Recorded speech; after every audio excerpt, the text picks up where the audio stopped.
All right, it's time to talk movies. Film critic Josh Bell is here to share some movie events going into the new year, starting kind of before the new year, starting tomorrow with the Polar Express at the Cosmo, which I love that it's outside. You can skate, you can watch the movie. Great night. All of that, yeah, they've been doing this every week, and actually I wanted to bring this in, even though I've mentioned the Polar Express numerous times now on this segment during the holiday season. Yeah. But this is your final chance to go to this event at the Cosmopolitan where you can ice skate on their outdoor rink and you can watch a holiday movie on the marquee, and it's great that they show the movies on that giant marquee outside at the Cosmopolitan.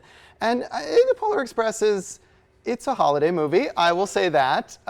It's kind of a cozy movie. It is cozy, that's true. It makes you feel it helps you get in the holiday spirit. I mean, we're past Christmas now. Right. But it just has like a warm, fuzzy feel to it. Yeah, it's nice. And if you've got, maybe you got your kids home, one last little thing before Christmas break is over. Exactly. Take them ice skating, have some hot cocoa, watch the Polar Express. That is tomorrow at 6:30 p.m. at the Cosmo. We've got ourselves a night. All right, moving on to the Civil Rights Film Festival, which is happening at the West Las Vegas Library this week. Yeah, that's an annual thing that they do at the West Las Vegas Library there. It's a community event, so there's discussions and panels and audience Q&A, along with a couple documentaries that they're showing. COINTELPRO 101, which is about FBI surveillance of civil rights activists, and then Sisters of Selma, about nuns who marched in Selma with Martin Luther King. So some history lessons there, and then they're going to offer some context and discussion as well. That's on January 4th at noon, and it's free. Always good that those library events are always free. Maybe a good opportunity, too, to learn more about John Lewis, Representative John Lewis. He was just diagnosed with pancreatic cancer, stage 4, so kind of tying into the Civil Rights Film Festival there. A lot of valuable history. Exactly. Moving on to the Rocky Horror Picture Show, something that I have still never seen, but this just seems like the perfect opportunity to get in there, watch it, and with a little local flair, too. Right. You can make a New Year's resolution to finally experience the Rocky Horror Picture Show. There it is. This is our local troupe, Frankie's Favorite Obsession, who does this every month, and I mention them, whenever I can get a chance to. It's always fun to go check that out at the Tropicana Cinemas. They do the full SHADOWCAST performance, the audience participation, the props,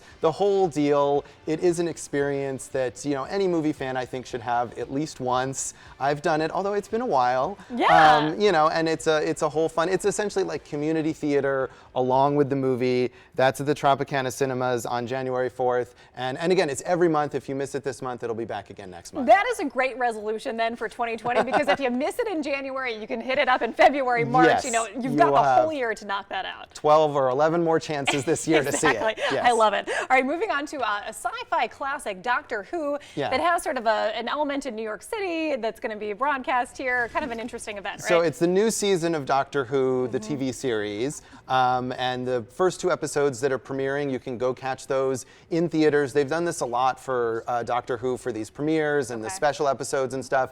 People go, fans put on their Doctor Who costumes and whatever, hang out together at theaters, and in addition to those episodes, there'll be live broadcast of a Q&A with the cast, Jodie Whittaker, the star, and some other cast members, that's being broadcast from New York. So it's actually at 11 in the morning here in local theaters on January 5th. So maybe get up a little early on a Saturday, go check out Doctor Who, but you can see that live broadcast as well, and that's in a bunch of theaters all around town. Josh, would there be any movie or TV show that you would dress up as a character to go watch it? I don't think I would do that, but I fully approve of other people. It's always fun. I go to Comic-Cons and see people in the costumes. Sometimes it's amazing what people can do. I can barely dress myself at all. So that's not true. That's not true. But yeah, I guess we stick to what we know, and we're good at all those things. Yeah.